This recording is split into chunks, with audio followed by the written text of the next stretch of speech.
जय हिंद दोस्तों, प्रयाग वो चैनल में आप सभी का स्वागत है। और आज हम लोग इस वीडियो के माध्यम से एमपीपीएससी के लिए एमसीक्यू सॉल्व करेंगे। एमसीक्यू प्रैक्टिस सेट है, ये हमारा पहला प्रैक्टिस सेट होगा।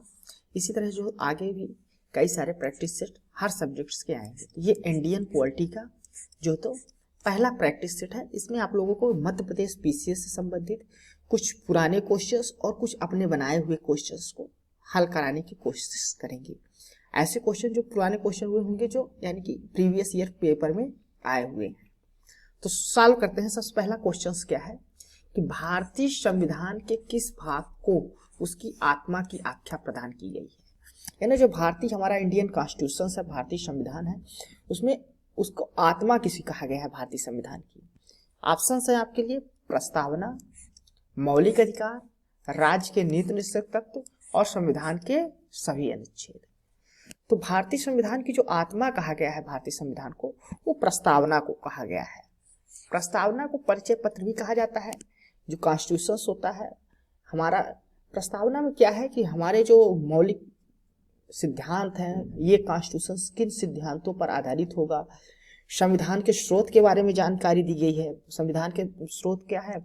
हम भारत के लोग। जब प्रस्तावना शुरू होता है तो हम भारत के लोग, इस कथन के साथ जो तो शुरू होता है प्रस्तावना। तो ये जो प्रस्तावना जो होता है हमारे जो तो इसका सोर्स क्या है प्रस्तावना का? हम भारत के लोग हैं। साथ ही साथ ये भारत के प्रकृति के बारे में भी बताता है कि भारतीय जो संघ है वो किस प्रकार प्रकृति की होगा। संप्रभु, समाजवादी, धर्मनिरपेक्ष, लोकतांत्रिक, गणराज्य, इस प्रकार की जो तो बात की जाती है कि ये हमारे प्रस्तावना क्या है, हमारे संविधान के प्रकृति के बारे में भी जानकारी देता है। साथ ही साथ प्रस्तावना जो हो तो लोगों के जस्टिस को बताता है, इक्वलिटी की बात करता है, समानता की बात करता है, बंधुत्व की बात करता है, फ्रेटर्निटी की। तो इस प्रकार जो है तो प्रस्तावना हमें, साथ ही साथ प्रस्तावना में किस डेट को ये अपनाया गया है? 26 नवंबर 1949, 26 नवंबर 1949 को हमारा जो संविधान था, कॉन्स्टिट्यूशन था, उसको अपना मतलब उसको जो है तो पूर्ण अपनाया गया था। तो वो बारे में भी जानकारी प्रस्तावना में आपको मिलती है। तो आप लोग प्रस्तावना को काफी अच्छे से पढ़ लीजिएगा। कौन से सिद्धांत प्रस्तावना में कहाँ से लिए गए हैं ये भी आप पढ़ लीजिएगा, वो भी पूछा जाता है।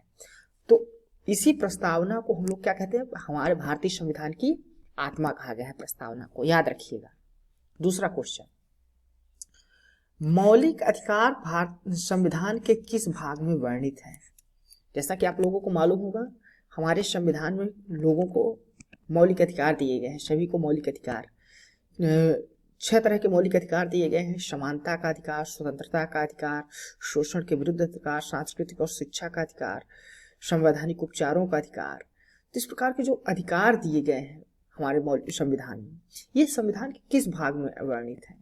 पहले बात तो आपको बता देते हैं, जो मौलिक अधिकार है हमारे संविधान की, अनुच्छेद 12 से लेके 35 तक है।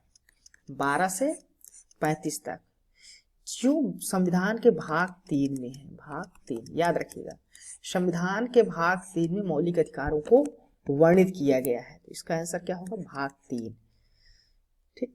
संविधान का भाग 1 जैसा कि आप लोगों को मालूम है राज्यों से संबंधित है। भाग 2 नागरिकता से संबंधित है और भाग 3 जो है तो मौलिक अधिकारों से संबंधित है। भाग 4 किससे संबंधित है ये भी याद रखिएगा, राज्य के नीति निश्चित सिद्धांतों से। तो इस प्रकार संविधान के कौन से भाग किस से संबंधित है वो आपको याद रखना है। तो मौलिक अधिकार एक प्रमुख क्वेश्चन है जो कई बार एग्जामों में आया हुआ है। तो याद रखिएगा मौलिक अधिकार जो है संविधान के भाग 3 में वर्णित है मौलिक अधिकार के बारे में। फिर अगला क्वेश्चन क्या है? भारतीय संविधान को कितने भागों में विभाजित किया गया है? देखिए, जो अब पूछा जाता है जब भारतीय संविधान को कितने भागों में विभाजित किया गया है वर्तमान में, तो वर्तमान में भारतीय संविधान में 22 भाग हैं, 25 भाग हैं और 12 अनुसूचियां हैं। याद रखिएगा 25 भाग, 12 अनुसूचियां। लेकिन जो मूल संविधान था उसमें केवल 22 भाग ही थे। याद रखिएगा, मूल संविधान में यदि कभी क्वेश्चन आ गया तो आप लोग बताएंगे 22 भाग, लेकिन वर्तमान में कितने हैं? 25 भाग हैं। अनुसूचियां मूल संविधान में कितनी थी? 8 अनुसूचियां थी और इस समय वर्तमान में 12 अनुसूचियां हो गई। पहला जो संविधान संशोधन होता है उसी के द्वारा 9वीं अनुसूची जोड़ दी जाती है। ठीक, तो कौन सी अनुसूची में क्या है ये भी आपको याद रखना है, ये भी मालूम होना चाहिए किस अनुसूची में क्या, किस बारे में वर्णन किया गया है। तो भारतीय संविधान को कितने भागों में विभाजित किया गया है, याद रखिएगा। इस समय वर्तमान में 25 भाग हैं इसमें। अगला क्वेश्चन, भारतीय संविधान में मूल कर्तव्यों को शामिल करने का विचार किस देश के संविधान से लिया गया है। हमारे जो कॉन्स्टिट्यूशन से मूल कर्तव्य है वो आप लोग एक चीज ध्यान रखिएगा, मूल कर्तव्य जो है ये भारतीय संविधान में संविधान संशोधन के तहत जोड़े गए थे। यानी जो मूल संविधान था उसमें जो है तो मूल कर्तव्य नहीं थे, बल्कि इसको बाद में संविधान संशोधन के द्वारा जोड़ा गया था। 1976 में जोड़ा गया था, याद रखिएगा ना। किस साल जोड़ा गया था? 1976। स्वर्ण सिंह कमेटी थी, समिति थी, उनके सिफारिशों के आधार पर जोड़ा गया था। और ये 42वें संविधान संशोधन के तहत भारतीय संविधान में मूल कर्तव्यों को जोड़ा गया है। जब 42वें संविधान संशोधन के तहत मूल कर्तव्यों को संविधान में जोड़ा गया था उस समय कुल 10 मूल कर्तव्य भारतीय संविधान में जोड़े गए थे। वर्तमान में 11 मूल कर्तव्य हमारे भारतीय संविधान में हैं, याद रखिएगा 11 मूल कर्तव्य हैं। और ये जो 11वां मूल कर्तव्य जोड़ा गया था ये 2002 में जोड़ा गया था, 66वें संविधान संशोधन के तहत। ये भी याद रखिएगा 66वें संविधान संशोधन के तहत सन 2002 में जोड़ा गया था। और ये शिक्षा 6 से 14 वर्ष तक के बच्चों के लिए अनिवार्य शिक्षा के बारे में प्रावधान किया गया था। जो हमारे मूल कर्तव्य हैं इसमें 2 तरह के जो हो तो कुछ नागरिक कर्तव्य होते हैं, कुछ मौलिक कर्तव्य होते हैं। तो 2 तरह के कर्तव्यों में इसको हम लोग बांट सकते हैं। वर्तमान में 11 कर्तव्य है। तो ये मूल कर्तव्य है भारतीय संविधान में, ये क्वेश्चन ये है कि किस देश से लिया गया है, किस देश के संविधान से लिया गया है। तो ये लिया गया है यूएसएसआर के, पूर्व सोवियत संघ या यूएसएसआर से लिया गया है। तो याद रखिएगा रसिया जो वर्तमान का रूस है वहां से मूल कर्तव्यों को भारतीय संविधान में जोड़ा गया है। अगला क्वेश्चन, निम्नलिखित में से जनता द्वारा प्रत्यक्ष रूप से निर्वाचित सदन कौन सा है। आपको बताना है निर्वाचित प्रत्यक्ष जनता के द्वारा प्रत्यक्ष रूप से निर्वाचित सदन कौन सा है। राज्यसभा, लोकसभा, उपयुक्त दोनों या उनमें से कोई नहीं।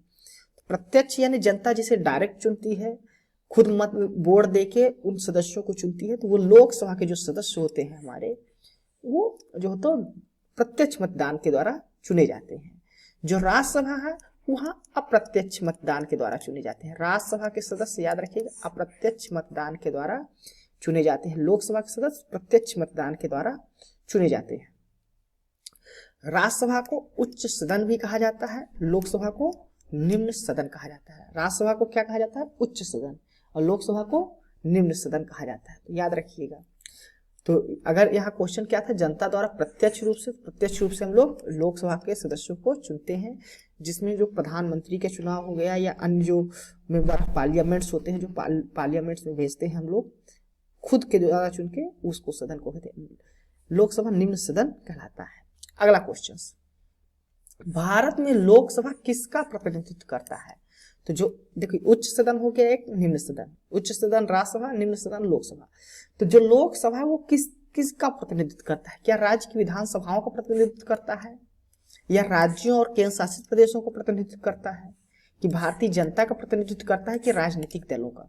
तो आपको बताना है कि लोकसभा किसका प्रतिनिधित्व करता है भारत में। तो याद रखिए इसका आंसर होगा भारत की जनता का, क्योंकि भारत की जनता ही उन्हें भेजती है अपना प्रतिनिधित्व चुनकर लोकसभा में, और वो हमारे मुद्दों को, हमारी जो आवश्यकताएं हैं, जो समस्याएं हैं, उनको पार्लियामेंट यानी संसद में पेश करते हैं। तो जो लोकसभा के सदस्य होते हैं वो हमारी समस्याओं, तो लोकसभा किसको प्रतिनिधित्व करता है? भारतीय जनता का, याद रखिएगा। अगला क्वेश्चन, भारत में जनप्रिय संप्रभुता है, क्योंकि भारत में संविधान की प्रस्तावना शुरू होती है इन शब्दों से। क्या है? भारत की जो संप्रभुता है वो जनता में है। जनता ने ही भारत को जितने भी अधिकार हैं वो भारतीय संविधान को वही जो भारतीय जनता ने दिए हैं। तो ये भारत की प्रस्तावना में शुरू होता है किन शब्दों से? तो भारत की प्रस्तावना शुरू होती है हम भारत के लोग। अब जब कहीं किसी भी बुक में आप देखिए, अधिकतर सभी बुकों में प्रस्तावना जो है तो प्रारंभिक पृष्ठ में लिखे रहता है, और वहां जब हम पढ़ते हैं तो ये लिखा रहता है हम भारत के लोग, यानी जो भारत के प्रस्तावना शुरू हो रही किन शब्दों से, हम भारत के लोग।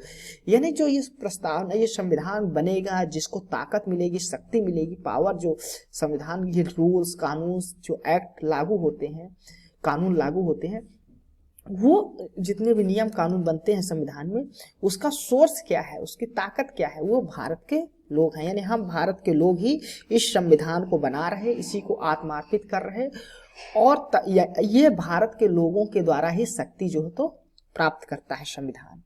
तो इसलिए जो है तो संप्रभु माना गया है, जनप्रिय संप्रभुता है भारत में। क्या है? जनप्रिय संप्रभुता है। अगला क्वेश्चन है, भारत है एक, तो भारत किस प्रकार का देश है? धर्मनिरपेक्ष राष्ट्र है कि हिंदू राष्ट्र है कि हिंदू मुस्लिम दोनों का राष्ट्र है? इनमें से कोई नहीं। तो ये भारत के प्रकृति के बारे में पूछ रहा है कि भारत का प्रकृति, जो भारत है वो किस प्रकार का राष्ट्र है। तो आप लोगों को मालूम होगा भारत एक धर्मनिरपेक्ष राष्ट्र है। ध्यान रखिएगा, हमारी इस प्रस्तावना में धर्मनिरपेक्ष शब्द जोड़ा गया था, बाद में जोड़ा गया था। मूल जो संविधान था उसमें धर्मनिरपेक्ष शब्द नहीं जोड़ा गया था, सेकुलर स्टेट नहीं जोड़ा गया था। हालांकि हमारे जो कॉन्स्टिट्यूशन है उसमें कई सारे ऐसे प्रोविजंस जो धर्मनिरपेक्ष राष्ट्र के बारे में बताते थे, लेकिन जो हमारा प्रस्तावना है उसमें ये धर्मनिरपेक्ष शब्द पहले नहीं था। इसको भी 42वें संविधान संशोधन के तहत हमारे संविधान में जोड़ा गया था 1976 में। तो याद रखिएगा, धर्मनिरपेक्ष यानी सेकुलर जो शब्द है, सेकुलर। तो सेकुलरिज्म की जो भावना है, धर्मनिरपेक्ष की भावना है, तो वो हमारे संविधान में 42वें संविधान संशोधन 1976 के द्वारा जोड़ा गया था। तो यदि पूछा गया भारत किस प्रकार का राष्ट्र है, तो भारत एक धर्मनिरपेक्ष राष्ट्र है। अगला क्वेश्चन, भारतीय संविधान में किस अनुच्छेद में लोकसभा के गठन के संबंध में प्रावधान किया गया है? तो आपको बताना है कि भारतीय संविधान की कौन सा अनुच्छेद है जिसमें लोकसभा के गठन का संबंध में बताया गया है। तो भारतीय संविधान के अनुच्छेद 81 में है कि अनुच्छेद 331 में है कि उपयुक्त दोनों में है या किसी में नहीं। यानी लोकसभा के गठन का वर्णन है भी संविधान में कि नहीं, ये भी ध्यान रखना चाहिए। तो बता दें आपको कि जो भारतीय संविधान में लोकसभा के गठन का है, वो यदि आप लोग कॉन्स्टिट्यूशन खोलेंगे तो जो बेयर एक्ट होता है उसमें आप पाएंगे कि भारतीय संविधान के अनुच्छेद 81 और अनुच्छेद 331 दोनों में लोकसभा के गठन के बारे में बताया गया है। याद रखिए, क्वेश्चन यदि आता है भारतीय संविधान में किस अनुच्छेद में लोकसभा के गठन के बारे में प्रावधान है, तो अनुच्छेद 81 और अनुच्छेद 331 दोनों में है। ध्यान रखिए। अगला क्वेश्चन है, लोकसभा की अधिकतम संख्या कितनी हो सकती है? यानी जो हमारा लोकसभा है, निम्न सदन जिसको कहते हैं, उसमें ये बताना है कि आपको अधिकतम संख्या कितनी हो सकती है। उसमें 543, 545, 547 या 552। तो याद रखिएगा, जो अधिकतम संख्या हो सकती है इस समय वो निर्धारित किया गया है 552 हो सकती है अधिकतम संख्या, यानी इसकी क्षमता है। वर्तमान में कितने हैं? 545 सदस्य होते हैं वर्तमान में जो निर्वाचित है। वर्तमान में जो प्रावधान किया गया है वो जो है तो 545 है, लेकिन ये हो कितनी सकती है अधिकतम? वो 552 है। तो इसमें जो इसका आंसर होगा, पूछा गया है लोकसभा की अधिकतम संख्या कितनी हो सकती है, वो उत्तर होगा 552। वर्तमान में कितने सदस्य निर्वाचित हो सकते हैं जो अधिकतम? वो 545 है वर्तमान में, लेकिन अधिकतम हो सकती है 552। ये दोनों को डिफरेंस याद रखिएगा। अगला क्वेश्चन, मूल अधिकारों को सर्वप्रथम किस देश में संवैधानिक मान्यता प्रदान की गई थी? तो आपको बताना है मूल अधिकार जो है, उन जो फंडामेंटल राइट्स है हमारे कॉन्स्टिट्यूशन में, जैसा कि आपको बताया भाग 3 में आर्टिकल 12 से लेकर 35 तक दिए गए हैं मूल अधिकार। लेकिन ये किस देश में सबसे पहले जो तो इनको संवैधानिक मान्यता प्रदान की गई थी? किस देश ने सबसे पहले अपने संविधान में मौलिक अधिकारों को जोड़ा था? तो याद रखिएगा, मूल अधिकारों को सबसे पहले जोड़ा था संयुक्त राज्य अमेरिका ने अपने संविधान में। वहीं से हम लोग अपने देश का भी संविधान में भी मौलिक अधिकारों को लेते हैं। तो मौलिक अधिकार हमारे संविधान में संयुक्त राज्य अमेरिका से लाया गया है। सबसे पहले जो तो संयुक्त राज्य अमेरिका के संविधान में ही मूल अधिकारों को जो तो बिल ऑफ राइट्स जो तो वहाँ दिया गया था, बिल ऑफ राइट्स जिसको कहा जाता है। तो संयुक्त राज्य अमेरिका यूएसए के संविधान में जो तो सबसे पहले मूल अधिकारों को संवैधानिक मान्यता प्रदान की गई थी। अगला क्वेश्चन, मौलिक कर्तव्यों को निर्धारित किया गया।